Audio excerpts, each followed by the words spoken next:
Hello friends, Ramadan സീരീസിൻ്റെ 17ാമത്തെ എപ്പിസോഡിലേക്ക് എല്ലാവർക്കും സ്വാഗതം. അപ്പോൾ ഇന്ന് ഞാൻ വന്നിട്ടുള്ളത് നല്ല ഹെൽത്തി ആയിട്ടുള്ള നല്ല ടേസ്റ്റി ആയിട്ട് കഴിക്കാൻ പറ്റിയിട്ടുള്ള ബണ്ണ് നിറച്ചതിൻ്റെ റെസിപ്പി ആയിട്ടാണ്. നോമ്പിൽ നമ്മൾ വറുത്തതും പൊരിച്ചതൊക്കെ കഴിച്ചിട്ട് മടുത്തിട്ടുണ്ടെങ്കിൽ ഇതൊന്ന് ട്രൈ ചെയ്ത് നോക്കട്ടോ, നല്ല ടേസ്റ്റാണ്. അപ്പോൾ ഇതെങ്ങനെ ഉണ്ടാക്കുന്നതെന്ന് നോക്കാം. നമുക്ക് നേരെ വീഡിയോയിലേക്ക് പോകാം. ആദ്യം തന്നെ ഒരു ബൗളിലേക്ക് 2 കപ്പ് മൈദ ഇട്ട് കൊടുക്കാം.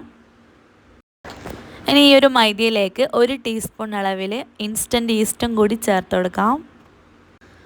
1 ടീസ്പൂൺ പഞ്ചസാരയും കൂടി ചേർത്ത് കൊടുക്കാം. 1/2 ടീസ്പൂൺ അളവിൽ ഉപ്പും കൂടി ചേർത്ത് കൊടുക്കാം.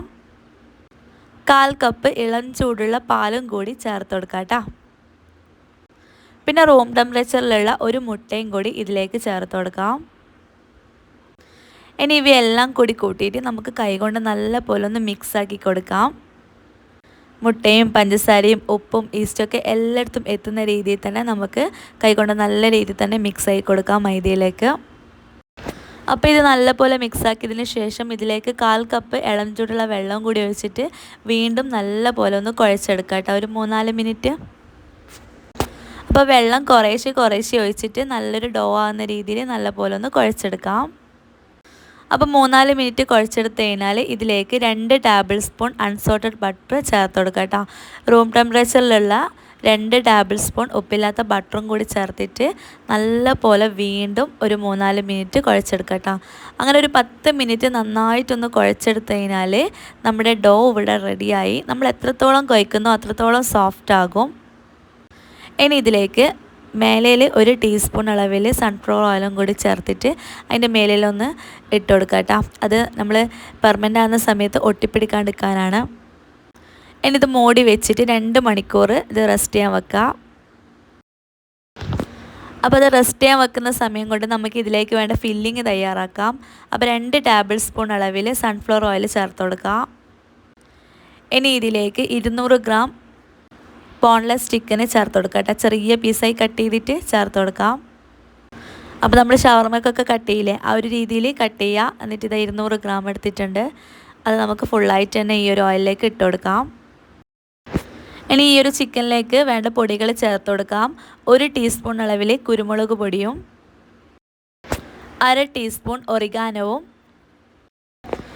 1 ടീസ്പൂൺ ചില്ലി ഫ്ലെക്സും കൂടി ചേർത്ത് കൊടുക്കുക കേട്ടോ.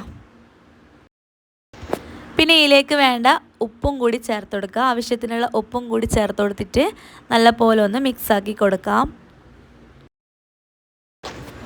അപ്പോൾ ഈ ഒരു പൊടികളൊക്കെ ഈ ഒരു ചിക്കനിലേക്ക് എത്തുന്ന രീതിയിൽ നല്ല പോലെ മിക്സാക്കി കൊടുക്കുക. എന്നിട്ടൊരു 2 മിനിറ്റ് നമുക്കിത് വെക്കാം കേട്ടോ, ലോ ഫ്ലെയിമിൽ. അപ്പോൾ ഈ പൊടിൻ്റെയൊക്കെ ഈ ഒരു പച്ചമണം മാറുന്നത് വരെ 2 മിനിറ്റ് വഴറ്റി കൊടുത്താൽ മതിയാകും. അങ്ങനെ ഇത് 2 മിനിറ്റ് ലോ ഫ്ലെയിമിലിട്ടിട്ട് നന്നായിട്ടൊന്ന് വഴറ്റി കൊടുത്തിട്ടുണ്ട്. ഇനി നമുക്കിത് മീഡിയം ഫ്ലെയിമിലിടാം.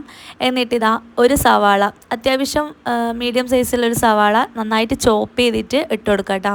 ചോപ്പ് ചെയ്യുന്നില്ലെങ്കിൽ ചെറുതായിട്ട് കട്ട് ചെയ്തിട്ട് ഇട്ട് കൊടുക്കാം. ഇനി ഈ ഒരു സവാളയും ചിക്കനും കൂടി നല്ല പോലെ ഒന്ന് മിക്സായി കൊടുക്കാം കേട്ടോ. നല്ല പോലെ മിക്സാക്കിയതിന് ശേഷം ഇതിലേക്ക് നമുക്ക് ഒരു ചെറിയ ക്യാപ്സിക്കം ചെറുതായിട്ട് കട്ട് ചെയ്തിട്ട് അതും കൂടി ചേർത്ത് കൊടുക്കാം. അപ്പോൾ വലിയ ക്യാപ്സിക്കം വേണ്ട കേട്ടോ, ചെറിയ ക്യാപ്സിക്കമാണ് വേണ്ടത്. അപ്പോൾ ചെറിയൊരു ക്യാപ്സിക്കം ചെറുതായിട്ട് കട്ട് ചെയ്തിട്ട് അതും കൂടി ചേർത്ത് കൊടുക്കാം. എന്നിട്ട് രണ്ടും കൂടി നല്ല പോലെ ഒന്ന് മിക്സായി കൊടുക്കാം. അപ്പോൾ 1-2 മിനിറ്റ് നന്നായിട്ടൊന്ന് വഴറ്റിയതിന് ശേഷം ഇതിലേക്ക് 2 ടേബിൾ സ്പൂൺ പിസ്സ സോസ് ചേർത്ത് കൊടുക്കാം. അപ്പോൾ നമ്മൾ വേറെ ഒന്നും ഇതിൽ ചേർക്കുന്നില്ല കേട്ടോ, പിസ്സ സോസ് മാത്രമാണ് ചേർക്കുന്നത്. അപ്പോൾ 2 ടേബിൾ സ്പൂൺ പിസ്സ സോസ് ചേർത്തിട്ട് എല്ലാം നല്ല പോലെ ഒന്ന് മിക്സ് ആക്കി കൊടുക്കുക. സവാളയും ക്യാപ്സിക്കും ചിക്കനിലേക്കെല്ലാം നല്ല രീതിയിൽ ഈ ഒരു സോസ് എത്തുന്ന രീതിയിൽ തന്നെ നല്ല പോലെ ഒന്ന് മിക്സായി കൊടുക്കാം. അപ്പോൾ നന്നായിട്ട് വഴറ്റിയതിന് ശേഷം നമുക്കിത് മൂടി വെച്ചിട്ട് ഒരു 10-12 മിനിറ്റ് കുക്ക് ചെയ്യാം. അപ്പോൾ ചിക്കൻ നന്നായി വേവും ചെയ്യണം, സവാള നന്നായിട്ട് വഴന്നും കിട്ടണം. അപ്പോൾ അതുകൊണ്ട് തന്നെ 10 മിനിറ്റ് നമുക്കിത് മൂടി വെച്ചിട്ട് വേവിക്കാം. അപ്പോൾ ഒരു 5 മിനിറ്റ് ആയാലും ഞാൻ ഇത് നന്നായിട്ടൊന്ന് ഇളക്കി കൊടുത്തിട്ടുണ്ട്.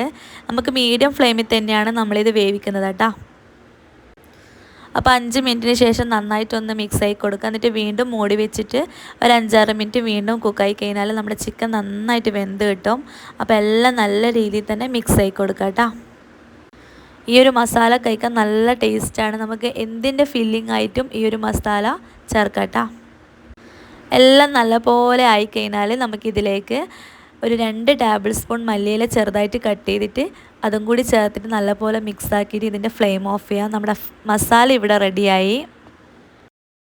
അപ്പോൾ 2 മണിക്കൂറിന് ശേഷം നമ്മുടെ മാവ് നന്നായിട്ട് പൊന്തി വന്നിട്ടുണ്ട്. ഇനി നമുക്കിതൊന്നും കൂടി ഒരു 2-3 മിനിറ്റ് നന്നായിട്ടൊന്ന് വീണ്ടും കുഴച്ചെടുക്കണം. കുറച്ചൊരു മൈദ ഡസ്റ്റ് ചെയ്തിട്ട് നല്ല പോലെ ഒന്ന് ഒരു 2-3 മിനിറ്റ് മിക്സ് ആക്കി കൊടുക്കുക. എന്നിട്ട് നമ്മളിത് ഏത് ഷേപ്പിലാണോ ഉണ്ടാക്കുന്നത് അല്ലെങ്കിൽ എത്ര പീസാണോ ഉണ്ടാക്കുന്നത് ആ ഒരു രീതിയിൽ കട്ട് ചെയ്യുക കേട്ടോ. ഞാനിപ്പോൾ നീളത്തിൽ ആക്കിയിട്ട് ഇതുപോലെ കട്ട് ചെയ്തെടുത്തിട്ടുണ്ട്. എനിക്ക് ഏകദേശം 10 ബന്നാണ് ഇതിനോടകം കിട്ടിയിട്ടുള്ളത്. അപ്പോൾ ഇതെങ്ങനെ ഉണ്ടാക്കേണ്ടതെന്ന് വെച്ചാൽ നമുക്ക് ഓരോ ബന്നെടുക്കാം. ചെറിയ ബോൾസ് ആക്കിയിട്ട് കുറച്ചൊരു മൈദ താഴത്ത് ഡസ്റ്റ് ചെയ്യാം കേട്ടോ. എന്നിട്ട് നമുക്കിതൊന്ന് പൂരിൻ്റെ ഷേപ്പിലൊന്ന് പരത്തി കൊടുക്കണം. ഒന്നെങ്കിൽ പരത്തുക അല്ലെങ്കിൽ നമ്മളിതാ കൈ വെച്ചിട്ട് ജസ്റ്റ് ഒന്ന് പ്രസ് ചെയ്ത് എടുക്കുക കേട്ടോ.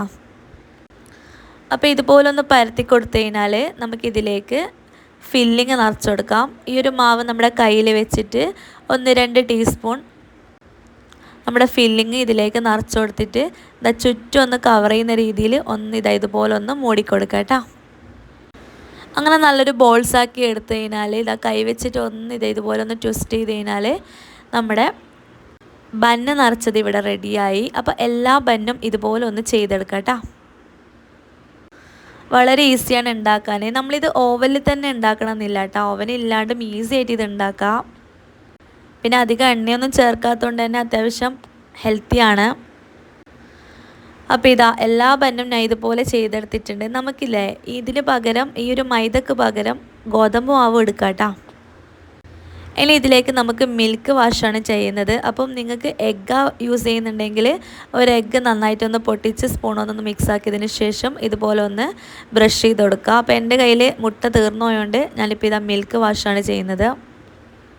സാധാരണ റൂം ടെമ്പറേച്ചറിലുള്ള പാലെടുത്തിട്ട് ഇതൊന്ന് ബ്രഷ് ചെയ്ത് കൊടുത്താൽ മതി. പിന്നെ കുറച്ച് ചില്ലി ഫ്ലെക്സ് ഇതിൻ്റെ മേലയിൽ ഒന്ന് ഇട്ട് കൊടുത്തിട്ടുണ്ട് കേട്ടോ.